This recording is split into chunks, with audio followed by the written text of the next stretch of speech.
Será que eu fui o babaca por não comparecer ao casamento da minha própria irmã, mesmo sabendo que isso poderia arruinar nossa relação para sempre? Quando você nasce numa família grande, logo aprende que ninguém nunca vai concordar em tudo. Sempre vai ter briga por herança, ciúmes, preferências dos pais, comparações injustas e, claro, aquele sentimento constante de que um filho é o favorito. Eu cresci com 3 irmãos, mas a minha irmã mais nova, a Sophie, nome fictício, sempre foi tratada como a estrela da família. Meus pais a mimavam desde pequena. Enquanto eu tinha que ralar para conseguir atenção, tirar notas boas e ainda ajudar em casa, ela podia chegar da escola, largar a mochila na sala e ir direto pro quarto sem ouvir um pio. Eu lembro de uma vez, quando tinha uns 12 anos, que pedi uma bicicleta de aniversário e ganhei um livro usado. Sophie, com apenas 8 anos, ganhou uma bicicleta novinha, cor-de-rosa, com adesivos brilhantes e até cestinha na frente. Foi nessa época que percebi a diferença de tratamento. Com o passar dos anos, isso só aumentou. Quando fiz 18, trabalhei o verão inteiro para pagar minha festa de formatura. Sophie, aos 18, ganhou uma viagem de um mês para a Europa paga pelos meus pais. Eles sempre arrumavam justificativas. Ah, você é mais responsável, você aguenta mais, ela é a mais nova, precisa de mais apoio. E eu engolia isso calado, fingindo que não me incomodava. Só que as feridas foram acumulando. Quando entrei na faculdade, precisei trabalhar em 2 empregos de meio período para pagar aluguel, comida e livros. Sophie, por outro lado, teve todo o curso bancado pelos meus pais, além de morar num apartamento que eles mesmos compraram para ela. Mesmo assim, eu tentava manter a paz. Eu realmente tentava. Eu pensava, ok, eles têm seus favoritos, mas ainda são minha família. E família a gente não escolhe, só aguenta. O problema maior começou quando Sophie conheceu o Daniel. Eu não tenho nada pessoal contra ele, pelo contrário, até que ele é um cara simpático. Mas desde o começo ficou claro que o casamento dos dois seria o evento do século na nossa família. Meus pais gastaram uma fortuna com buffet, decoração, vestido importado, e chegaram ao ponto de refinanciar a casa para bancar tudo. Até aí, problema deles. Mas o que me deixou revoltado foi a exigência absurda que veio junto. Eu teria que ser padrinho, pagar meu próprio traje, caríssimo, escolhido por ela, dar um presente à altura, segundo ela, no mínimo algo de R$ 5.000, e ainda organizar uma despedida de solteira luxuosa para ela e as amigas. Eu não ganho mal, mas também não sou rico. Trabalho de segunda a sábado, pago aluguel, contas, e ainda tento guardar um pouco para o futuro. Expliquei que não tinha condições de arcar com tudo isso. Minha irmã simplesmente respondeu, se você me amasse de verdade, encontraria um jeito. Esse é o momento mais importante da minha vida. Você precisa estar do meu lado. Conversei com meus pais esperando apoio, mas eles só pioraram tudo. Meu pai disse, você sempre foi o responsável, não pode decepcionar sua irmã agora. Minha mãe acrescentou, um casamento só acontece uma vez, filho. O mínimo que você pode fazer é se sacrificar um pouco. E aí veio a gota d'água. Sophie me ligou chorando, dizendo que se eu não fosse padrinho, ela nunca mais falaria comigo. Que eu estaria morto para ela. Eu fiquei dias remoendo isso. Falei com amigos, colegas de trabalho, até com meu chefe. Todo mundo dizia a mesma coisa, cara, você não é obrigado a se endividar por causa de capricho da sua irmã. Ainda assim, a culpa me corroía por dentro. No fim, tomei a decisão que mudou tudo, eu não fui ao casamento. Não só não fui padrinho, como também não apareci na cerimônia. Em vez disso, comprei uma passagem barata e fui passar aquele final de semana na praia, sozinho, tentando não pensar em nada. O resultado? Minha família inteira me odeia. Recebi dezenas de mensagens me chamando de ingrato, egoísta e cruel. Meus pais dizem que destruí o maior momento da vida da Sophie. Ela me bloqueou em todas as redes sociais e até hoje, não fala comigo. E eu fico me perguntando, será que eu realmente fui o babaca nessa história? Parte 2. Nos dias que se seguiram ao casamento, minha caixa de entrada virou um verdadeiro campo de batalha. Eu acordava e já encontrava mensagens de parentes distantes que nem lembrava que existiam, me chamando de vergonha da família. Teve uma tia que chegou ao cúmulo de escrever, se fosse meu irmão, eu teria orgulho de vender o carro para estar presente. Você não ama ninguém além de si mesmo. Aquilo me corroía, mas ao mesmo tempo me fazia pensar, por que ninguém parava para refletir que talvez o absurdo estivesse do lado deles? Por que eu teria que me endividar, abrir mão de meses de trabalho, apenas para satisfazer uma vaidade? Eu lembro de uma cena específica, meu primo, que também foi convidado para ser padrinho, me ligou 2 dias antes do casamento. Ele disse que tinha feito um empréstimo no banco para poder bancar o traje e o presente. A voz dele tremia quando confessou, cara, eu não podia, mas não queria que a família me tratasse como estão tratando você. Então aceitei a dívida. Vou passar anos pagando, mas pelo menos não vou ser chamado de egoísta.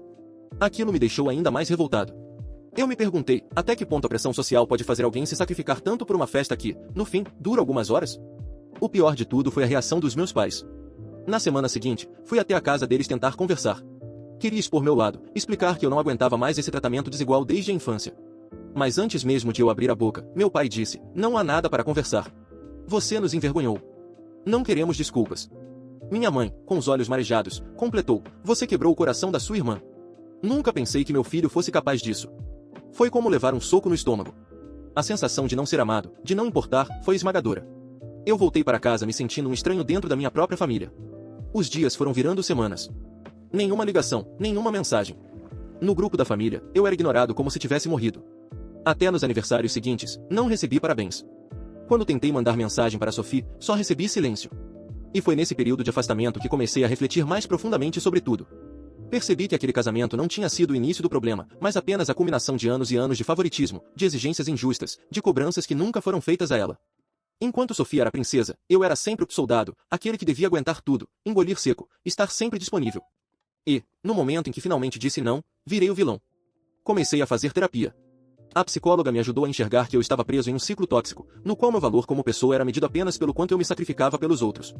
E ela me fez a pergunta que mudou tudo: se fosse o contrário, você acha que sua irmã se sacrificaria por você? A resposta veio na hora: não. Eu tinha certeza que não. Sophie jamais abriria mão de nada por mim. Essa constatação doeu, mas ao mesmo tempo me deu uma sensação de libertação. Pela primeira vez, comecei a pensar que talvez eu não precisasse da aprovação deles para viver minha vida. Mesmo assim, a dúvida persiste até hoje. Em momentos de silêncio, me pergunto se não poderia ter feito diferente.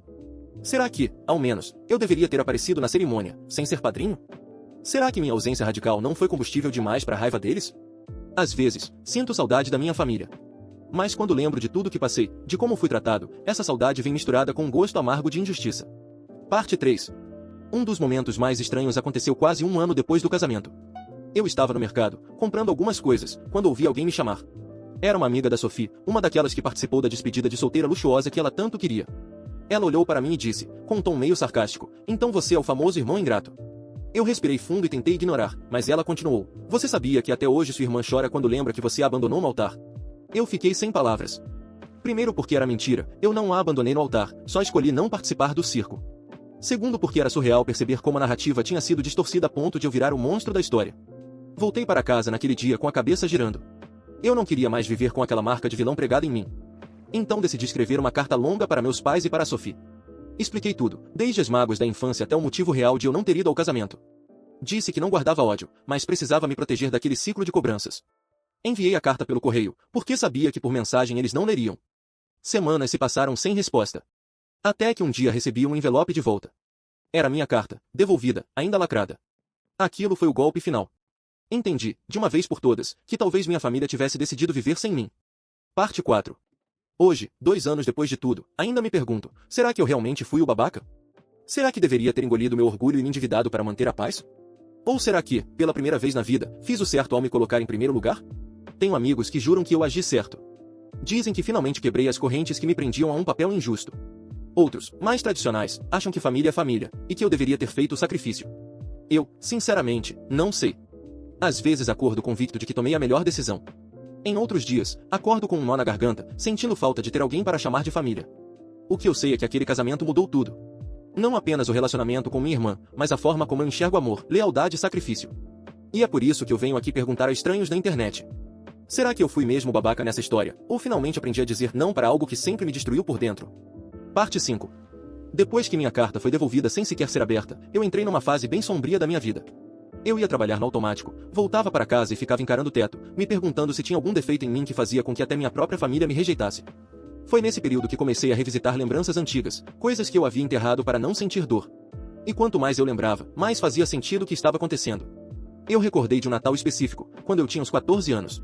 A árvore estava cheia de presentes. Para Sophie, uma pilha de caixas embrulhadas, com perfumes importados, bonecas caras, roupas de marca. Para mim, 2 camisetas simples. Eu não disse nada na época, mas lembro de ter ido dormir com lágrimas nos olhos. Ou do aniversário de 16 anos dela. Meus pais alugaram um salão inteiro, contrataram DJ, buffet, decoração temática, tudo perfeito. Para o meu, 2 anos antes, foi apenas um bolo na sala de casa, com os parentes próximos.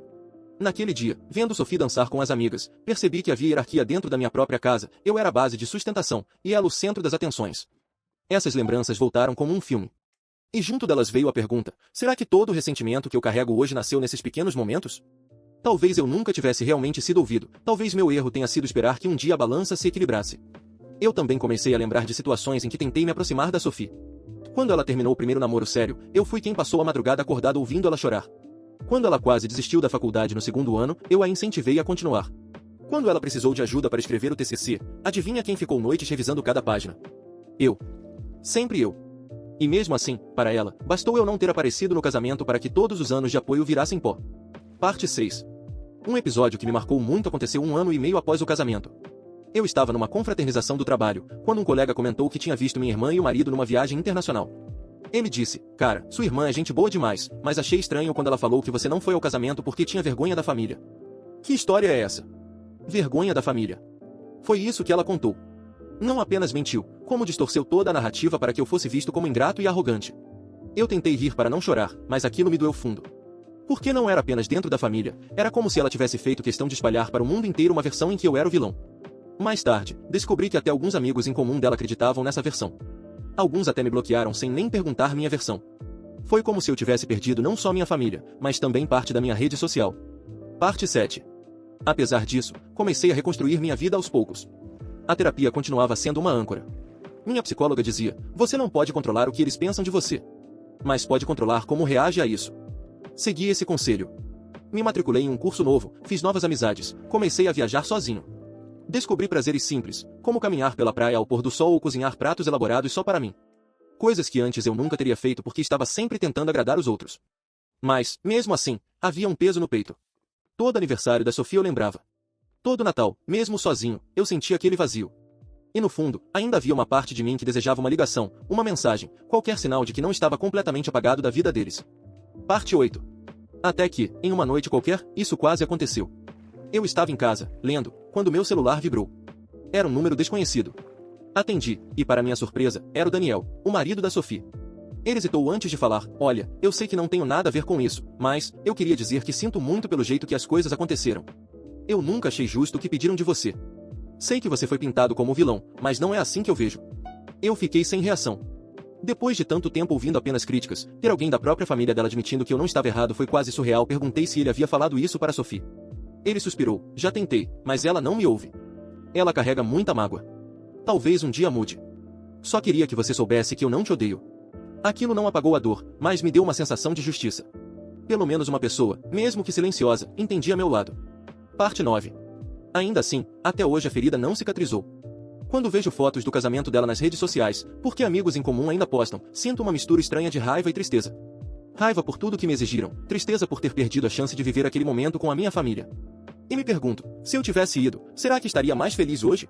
Ou estaria apenas mais endividado e ressentido, sabendo que, mais uma vez, me curvei para manter a imagem de filho obediente? Talvez nunca saberei a resposta. O que sei é que aquele não que eu disse foi o primeiro da minha vida. E mesmo que tenha custado caro, foi também o que me deu a chance de finalmente me enxergar como alguém que merece respeito. Parte 10. O tempo passou e, mesmo com todos os esforços para me reconstruir, a ferida da rejeição ainda latejava. 2 anos já tinham se passado desde o casamento, quando recebi a notícia de que minha avó paterna havia falecido. Ela era uma das poucas pessoas da família que nunca havia feito distinção entre mim e Sophie. Sempre me tratou com carinho, sempre me lembrava de que eu era importante. Quando soube da morte dela, meu coração se apertou. Decidi ir ao velório, mesmo sabendo que encontraria toda a família lá. Eu tinha medo de ser ignorado, ou até mesmo hostilizado, mas não poderia deixar de me despedir da minha avó.